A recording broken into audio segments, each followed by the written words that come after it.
Kalau KDKRT itu pasti urusannya dengan rumah tangga, suami istri ribut, cekcok dan sebagainya, pukul-pukulan. Kalau dilaporkan ke polisi juga ujung-ujungnya mediasi, rujuk lagi, damai. apalagi suami istri itu kadang-kadang suami istri karena mereka terkendala dengan siapa yang kasih makan anak saya. Kalau suami saya dijerumusin di penjara gitu. Tapi yang tidak ada toleransi buat saya adalah pelakuan pelecehan seksual yang dilakukan pada anak-anak dan orang dewasa pelakunya. Itu tidak ada toleransi. Jadi saya selaku ketua Satgas, memang kapasitas saya selaku ketua Satgas adalah pendampingan, ya, pendampingan si korban itu sendiri. Tapi tidak menutup kemungkinan apabila saya melakukan pendampingan ini, lantas si pelakunya tidak bertanggung jawab, saya tetap akan merujuk kepada hukum.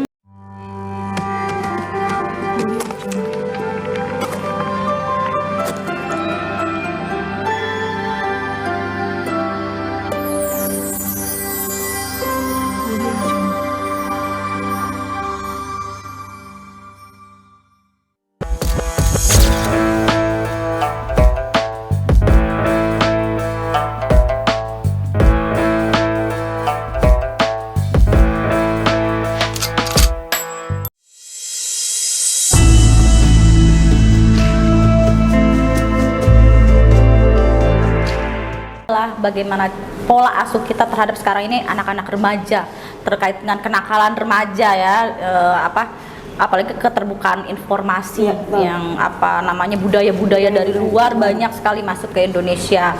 Nah itu kan susah banget untuk kita untuk memfilter bagaimana tontonan mereka. Nah bagaimana nih cara Ibu penggerak PKK untuk mengedukasi masyarakat terkait dengan pola asuh supaya anak-anak muda kita tidak terjerumus terhadap hal-hal yang negatif, kayak misalnya kemarin tuh geng motor, terus pergaulan bebas, terus kemudian narkoba. Baik, terkait dengan bagaimana pola asuh terhadap anak-anak kita khususnya remaja ya. Karena kalau masih balita mah kayaknya muda banget. Iya, masih lucu-lucunya gitu. Kita sendiri yang harus begini. Tapi kalau kita menghadapi anak remaja yang usia menginjak, dia mencari jati dirinya itu memang sangat sulit. Sangat sulit dalam artian bagi kita adalah sebuah dilema. Kita inginnya seperti ini, tapi anak berbeda keinginannya. Itu yang saya hadapi. Selain saya ketua tim gerak PKK juga, karena saya selaku ketua Satgas PPA Pelindungan Perempuan dan Anak, tentunya ini menjadi sebuah tanggung jawab saya untuk memberikan sosialisasi kepada masyarakat yang ada di Kabupaten Serang. Banyak yang terjadi di kalangan remaja kita, miris kalau saya sebut. Nah ini perlunya ketahanan keluarga. Ketahanan keluarga dari ujung tombaknya permasalahan-permasalahan yang ada di luar sana. Kalau ketahanan keluarganya rapuh, ya bagaimana anak-anaknya? Gitu ya. Berarti peran serta ibu ya, Bapak. Anak-anak juga kan oleng kalau kita sebut ya. Oleng. Iya. Hafal. Iya, ibaratnya rumah itu kan sebuah kapal. Kalau nakodanya kuat, tentunya akan jalan dengan penumpang juga kan akan merasa nyaman. Nah itulah pentingnya, di mana remaja yang sekarang itu sangat luar biasa cerdas dan pintar. Betul. Pintar dalam artian dan cerdas itu mereka sudah menguasai secara digital. Bahkan ibunya aja kalah. Orang tuanya aja bahkan gaptek banget itu. Nggak tahu apa-apa gitu. Ditambah sekarang anak-anak sekarang tuh sangat canggih dalam artian membuka secara digital. Situs-situs yang nggak bagus. Sekarang sudah sangat banyak di media sosial, YouTube, TikTok kan. Padahal di situ adalah yang tidak harusnya kita lihat anak-anak remaja bisa ditonton karena pelayannya kan langsung jalan ya. Iya betul. Sangat luar biasa gitu. Iya.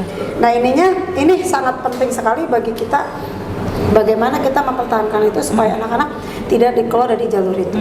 Dari jalur itu makanya dari diri kita dulu, dari orang tua kita sendiri.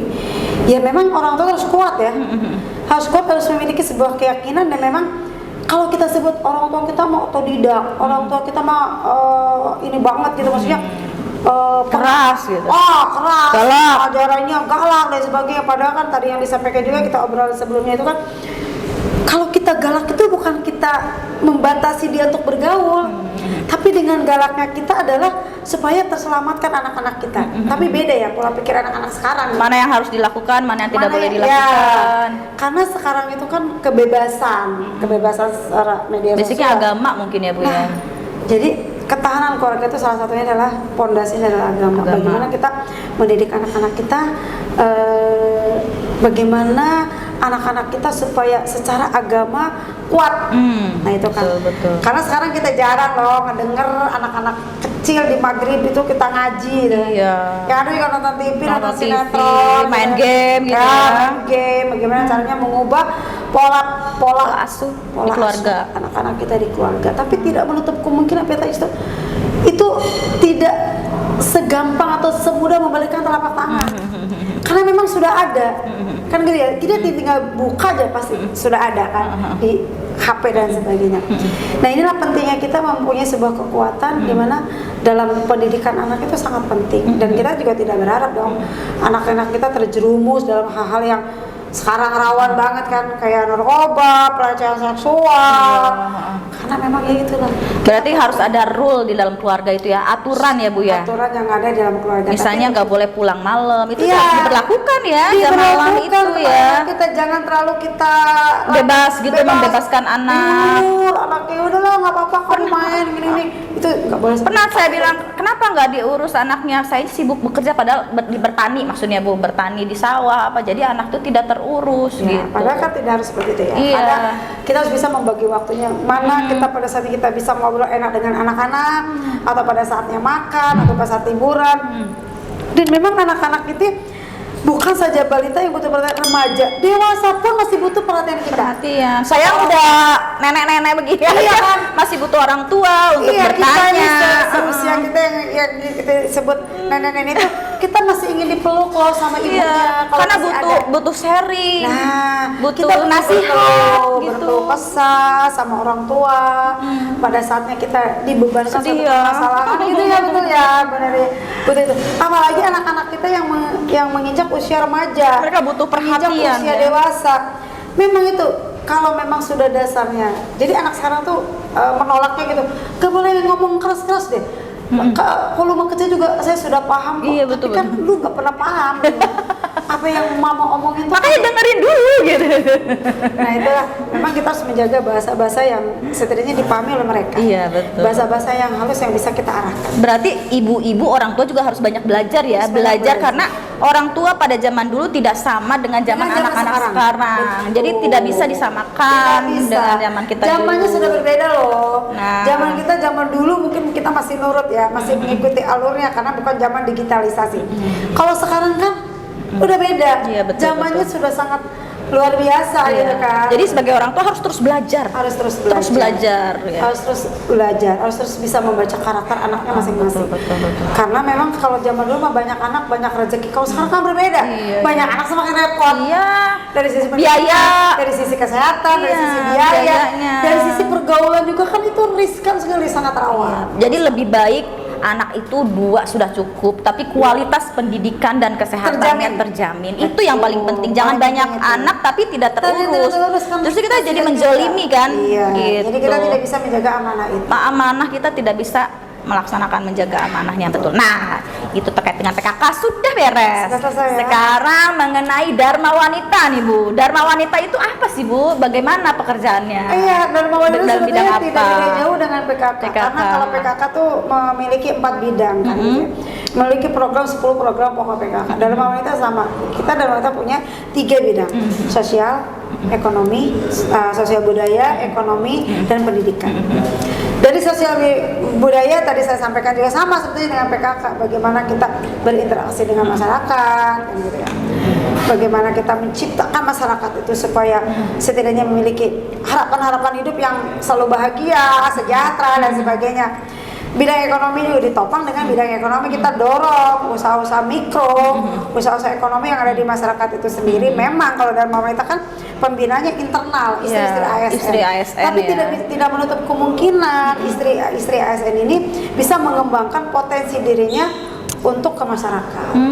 Kan begitu. Misalnya seperti apa nih Bu? Seperti misalkan dia memiliki keterampilan nih, dia pelatihan memiliki ya. keahlian, itu bisa disampaikan kepada masyarakat di sana, di Bisa luar melakukan sana. pelatihan gitu ke masyarakat. Pelatihan, atau kita bersosialisasi, bagaimana kita memberikan sosialisasi pentingnya kita memiliki usaha tersendiri, tidak harus menjadi sebuah beban. Karena kalau kita seorang wanita mandiri itu setidaknya kita mempunyai harapan hidupnya lebih panjang ya. Dalam artian kalau kita punya secara pendapatan sendiri itu kan kita bisa Lebih menunjang sejahtera. ekonomi keluarga, sejahtera semua hidupnya. jadi lebih sehat, lebih bahagia, sehat, tingkat dan kebahagiaannya. sebagainya. Jadi jangan ada percecokan dan sebagainya terkait dengan dari sisi keuangan, dari sisi pendapatan. Nah itu kita diajarkan di situ juga di bidang ekonomi. Di bidang pendidikan juga bagaimana kita kembali lagi ke cara mendidik anak-anak kita, pola asuh anak kita. Harus obrolan itu kan tidak harus dari kamar ke kamar kita ngobrol lewat WA. Kan nggak harus seperti itu ya. Kalau orang tua tuh duduk di meja saatnya nonton sambil TV, makan, sambil nonton, sharing antar anak itu penting. Itu di Dharma Wanita di PKK juga sama. Diajarkan seperti itu. Nah itu karena memang kalau Dharma Wanita ruang lingkupnya memang kecil, hanya internal ASN. istri-istri ASN pembinaannya, tapi bisa juga sih kita mengarah kepada masyarakat. Jadi karena untuk penting masyarakat juga perlu tahu kan apa sih PKK, apa sih Dharma Wanita? Dharma Wanita sama nggak sih sebenarnya gitu? Cuman yang ini untuk masyarakat luas, kalau Dharma Wanita untuk internal istri-istri ASN. Bagaimana cara mendampingi bapaknya supaya korupsi itu kemana supaya bapak tidak ini terjerumus, tidak terlalu banyak tuntutan kepada suami, keluarga. Bagaimana biar suami ini aman, selamat. Kan banyak tuh Bu masa jabatannya, iya. Karena kalau terjadi sesuatu seperti korupsi dan sebagainya itu karena memang tuntutan dari keluarga ya, dari istrinya kan.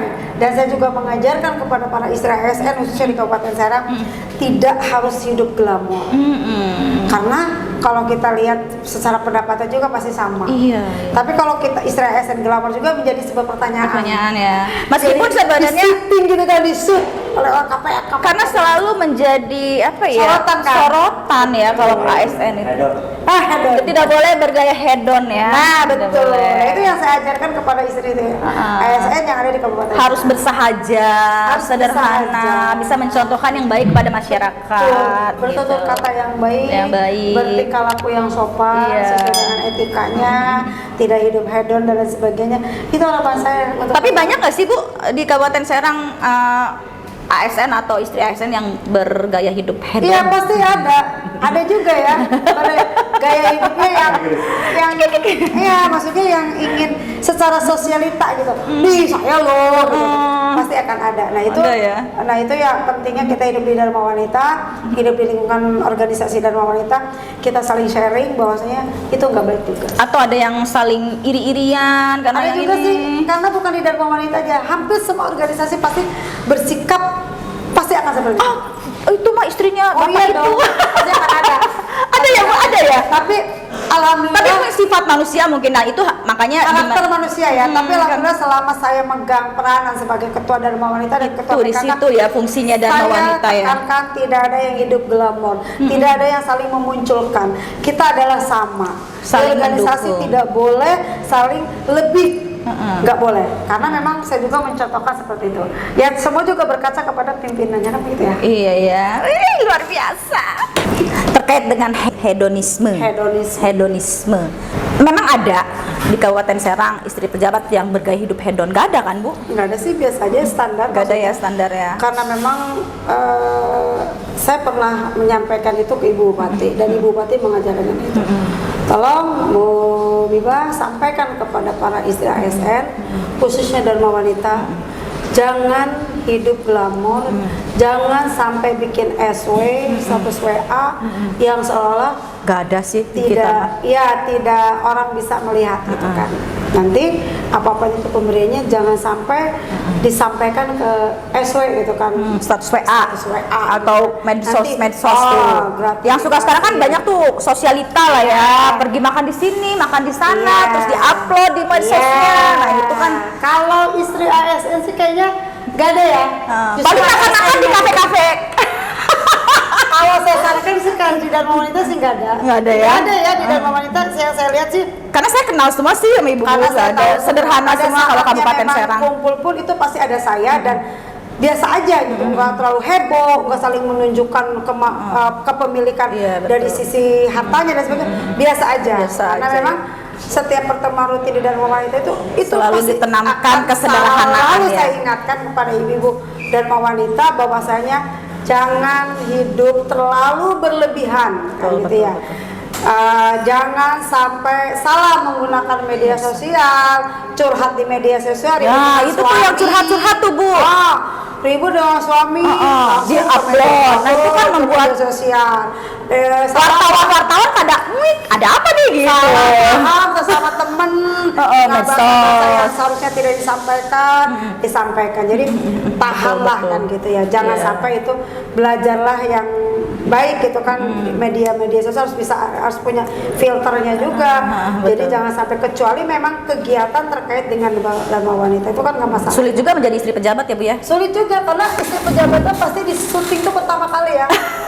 jadi apa tadi tuh selalu jadi sorotan ya. Iya, jadi sorotan. apa selalu viral. Jadi Apa sorotan viral ya. media, jadi sorotan masyarakat. Betul, Makanya betul. kalau istri pejabat tuh harus lebih hati-hati. Harus kalem, sederhana Betul. gitu ya. Harus Mencontohkan yang baik Harus untuk ramah masyarakat. tamah untuk masyarakat. Justru harus bisa mendidik dan membina masyarakat ya Bu ya, Betul. dengan Iya. cara-cara yang tadi itu ya, turun Iya, terjun langsung ke seperti masyarakat. Betul. Jadi menggunakan fasilitas atau ilmunya itu untuk keperluan masyarakat. Untuk kebutuhan masyarakat, Betul, kepentingan masyarakat itu sendiri. Karena kalau seperti saya gitu, ketua PKK, ketua Dharma Wanita, ketua dan lain sebagainya, ketua-ketua gitu kan. Ketua-ketua ya Bajang ya. Harus betul-betul memahami masyarakat itu sendiri, harus menyentuh kepada masyarakat sendiri dan Iya. harus bisa meyakinkan masyarakat bahwa saya ini di organisasi PKK loh, saya di organisasi Dharma Wanita loh. Yuk kita bareng-bareng membangun pemerintah daerah. Bermanfaat Karena kalau untuk masyarakat. iya, sepintar-pintarnya seorang ketua, sepintar-pintarnya seorang pimpinan tanpa dibantu oleh masyarakat ya tentunya tidak ada apa-apa. Susah ya. Jadi kita memang disitulah kerjasamanya ya. Disitulah Karena kerjasama. tidak bisa kita itu bekerja sendiri. Pasti Betul, butuh dukungan dari butuh dukungan yang dari lain. semua unsur masyarakat. Ya, nah itu terkait dengan Dharma Wanita. Sekarang mengenai ketua koperasi apa tadi Bu? Ya, terkait dengan ketua pusat koperasi wanita. Apa itu? Apalagi itu Bu? Apalagi jabatan? Apalagi itu? Kowapi sebetulnya pusat koperasi wanita Provinsi Banten. Dulu juga udah pernah ada. Itu sebetulnya pusat koperasi wanita ini ditentukan oleh Inkowapi sebetulnya, gagasan inisiasi oleh Inkowapi pusat. Ini sebetulnya partinya parti besar banget. Jadi koperasi ini adalah bekerjanya dengan Ikatan Kamar Dagang Indonesia. Oh, dari Ikadin. Iya. Ikadin. Ininya mah sebetulnya ke Perindakom juga. Apa aja tuh Bu? Sibuknya mengenai apa? Bergerak di bidang apa gitu? Bergerak di bidang makro. Makro, Iya, UMKM. UMKM juga sebetulnya. Makro tapi itu parti besar ya. Oh, yang Seperti besar. sembako, Oh. sembako dan lain sebagainya. Itu sebetulnya parti besar. Nah, di provinsi ini sebetulnya sudah berjalan sudah lama dan sudah ada, khususnya di Kabupaten Tangerang Selatan sama Kabupaten Tangerang. Kalau di sini khususnya Kabupaten Serang, Pandeglang itu mungkin pedagang-pedagang kecil yang ada, tapi berjalannya waktu ini juga butuh proses. Saya laksanakan itu karena memang saya juga disibukkan dengan ketua PK, tapi untuk jalinan silaturahmi dan kerjasama masih tetap kami laksanakan. Nah, kalau untuk sembakonya seperti apa nih Bu misalnya? Minyak sayur, beras, Itu pada saat-saatnya kenaikan sembako yang di pasar baik pasar tradisional atau pasar modern itu terjadi kenaikan signifikan, maka kita selaku Puskawapi bisa menjembatani itu. Menjembatani. Ya, membantu ya, membantu supaya melakukan pasar-pasar murah gitu ya. melakukan bazar. Iya. Udah berapa kali bazar nih Bu kemarin? Kalau kita sih di Kabupaten Serang belum melaksanakan bazarnya. Belum ada lagi. Cilegon belum. Cilegon, Lebak, Tangerang, khusus Tangerang kan Tangerang itu lebih dekat dengan Jakarta. Oh, emang ada event-event khusus atau ada waktu-waktu tertentu gak sih Bu untuk melakukan bazar untuk Kalau untuk Puskawapi sih ada event-event khusus ya. Jadi nggak setiap hari mengadakan bazar. Nggak setiap bulan Tidak gitu. setiap bulan. Nah itu kondisi seperti apa nih kalau misalnya? Kalau misalnya krisis pangan pada saatnya harga naik, kita usahakan. Kayak kemarin misalnya lagi beras naik. Beras naik, minyak kan gitu ya, sayur-mayur naik. Nah ini Puskawapi ini mendorong itu untuk menekan angka supaya tidak, dalam artian bukan angka ya, dalam artian memfasilitasi masyarakat untuk belanja lebih murah ya di Puskawapi. Iya, membantu masyarakat, untuk belanja lebih murah di Puskawapi. Iya, oh gitu. Ya. Jadi itu bekerja sama dengan Disperindag. Tapi ya Puskawapi ini bukan simpan pinjam. Bukan simpan, ya, tapi Puskawapi ini membawai koperasi perdagangan, perhotelan, catering, dan usaha-usaha besar. Itu Puskawapi. Jadi untuk perusahaan-perusahaan yang kesulitan terkait dengan modal-modal kebutuhan bahan pokoknya, misalnya kayak catering kesulitan beras di supply gitu. Oh, seperti jadi bukan simpan pinjam. Kita tidak melaksanakan simpan pinjam. Jadi supaya semua supplier ya, kayak pengusaha itu kayak bentuk supplier. Ya, supaya pengusaha itu tidak terdampak gitu ya. Jadi terus berjalan usahanya, bisa terus berjualan gitu ya.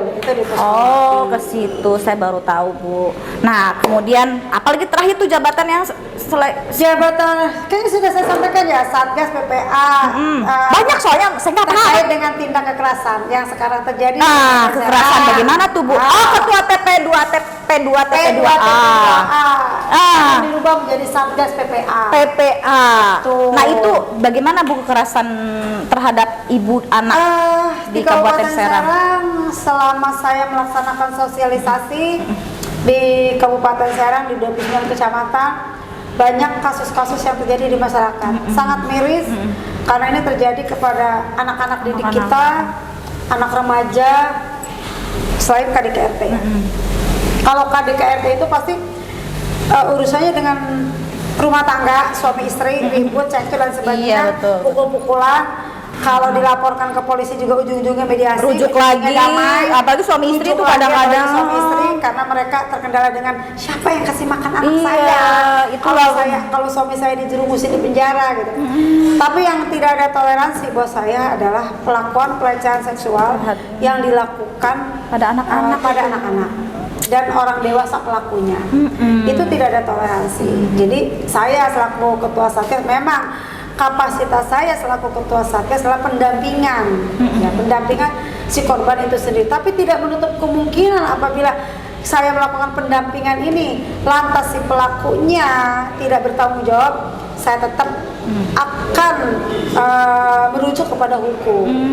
Tetap tidak ada ampun. Tetap akan membuat sebuah laporan. Kalaupun memang banyak tuh yang ditarik tuh, Bu. Ya, kalaupun memang masyarakat enggan melaporkan, keluarga enggan melaporkan, kami selaku Satgas bisa melaporkan kejadian itu kepada pihak hukum. Karena itu tindak pidana. Karena itu termasuknya tindak pidana. Jadi meskipun tidak ada laporan itu bisa tetap harus dilakukan. Nah, bagaimana cara mencegah terjadinya kekerasan terhadap anak nih, Bu? Apa yang sudah dilakukan oleh Ibu sebagai ketua P2 Satgas Banyak PPA? yang sudah saya lakukan. Salah satunya adalah saya bagaimana mensosialisasikan kepada masyarakat.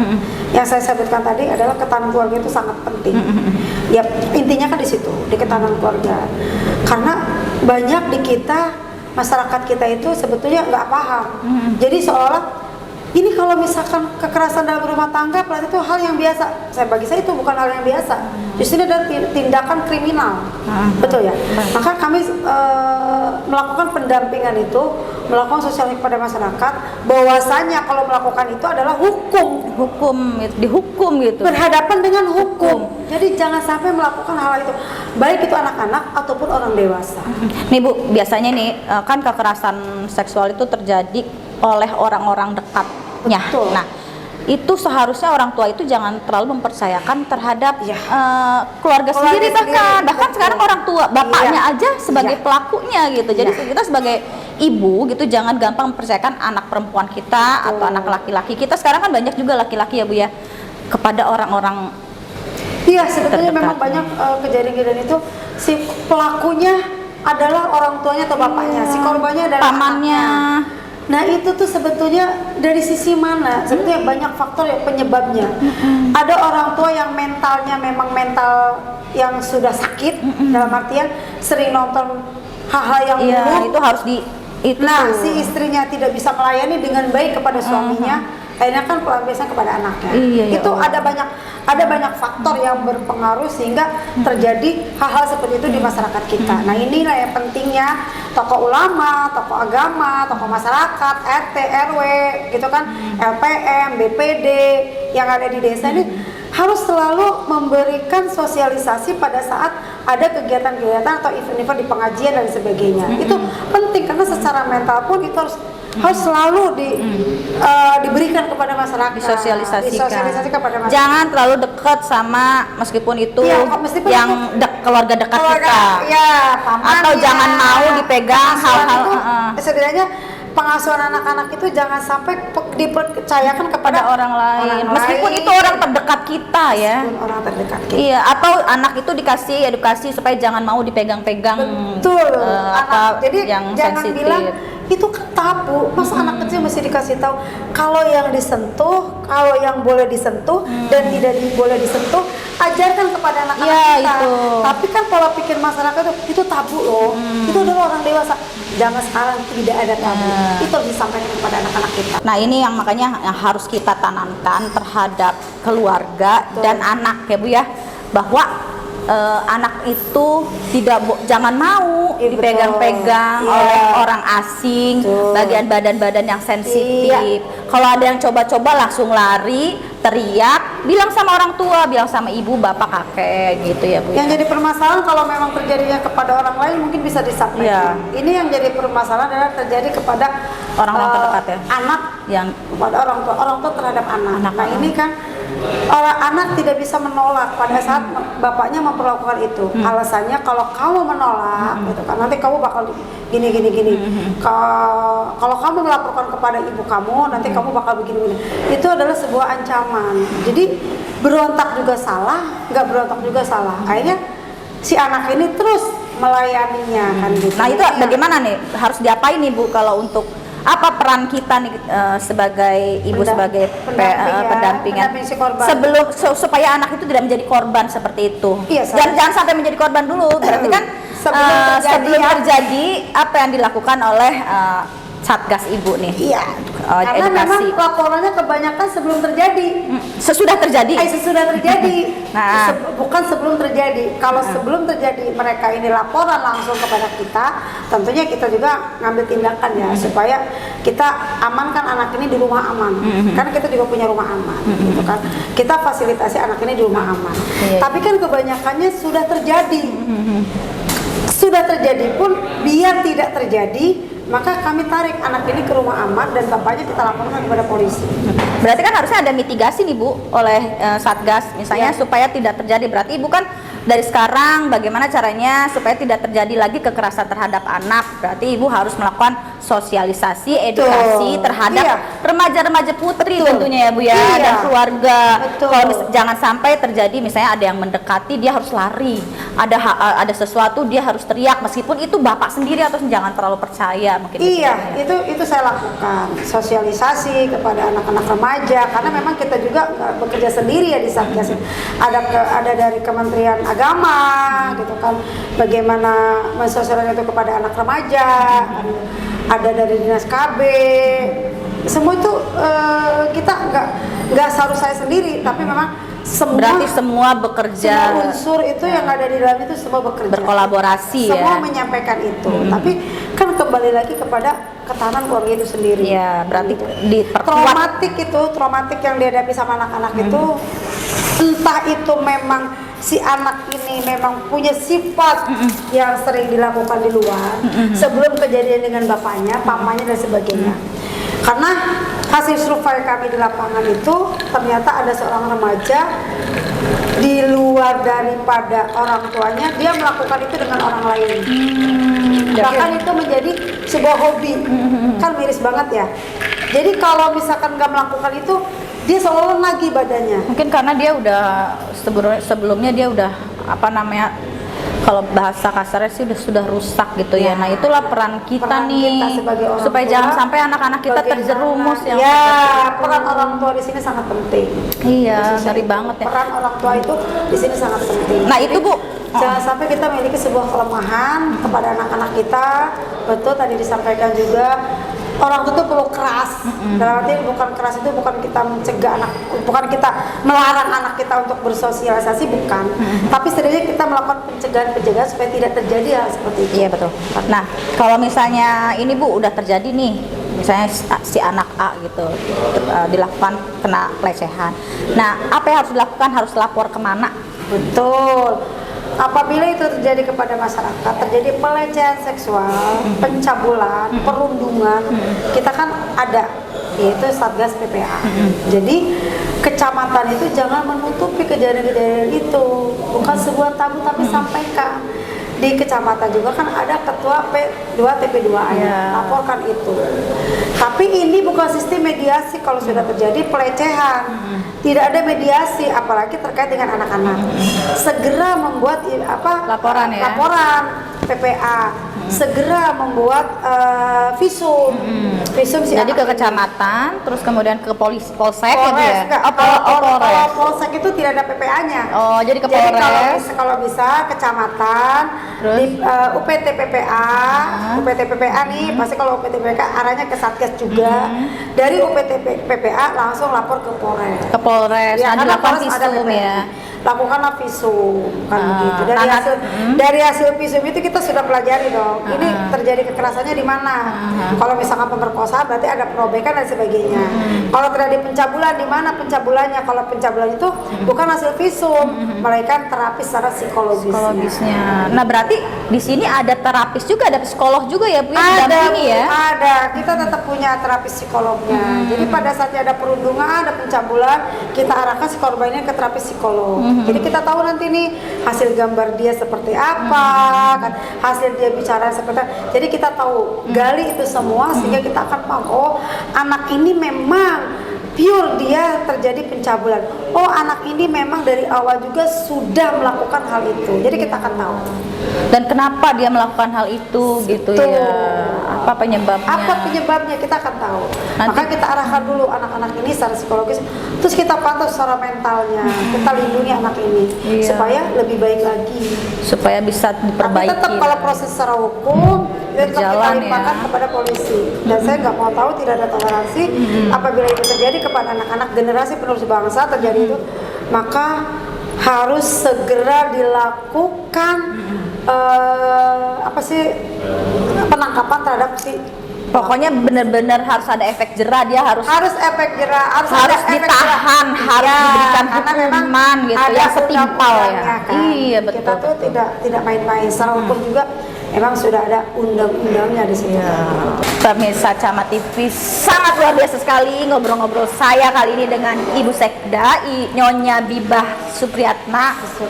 Sangat menginspirasi, banyak sekali pengalaman-pengalaman beliau yang akan saya turuti karena banyak nasihat juga ya Bu ya untuk saya, inspirasi juga buat saya, di mana dia berkiprah mendampingi suaminya Pak Sekda dari mulai nol sampai sekarang menjadi Pak Sekda yang sangat luar biasa, panutan buat saya. Seperti kata pepatah, di balik suami yang sukses ada istri yang hebat seperti ibu dan sekaligus teteh saya ini. Bertemu lagi dengan kami, dengan saya Warneri Putri dalam program Opsi selanjutnya. Wassalamualaikum warahmatullahi wabarakatuh. Dadah. Salam dulu Bu.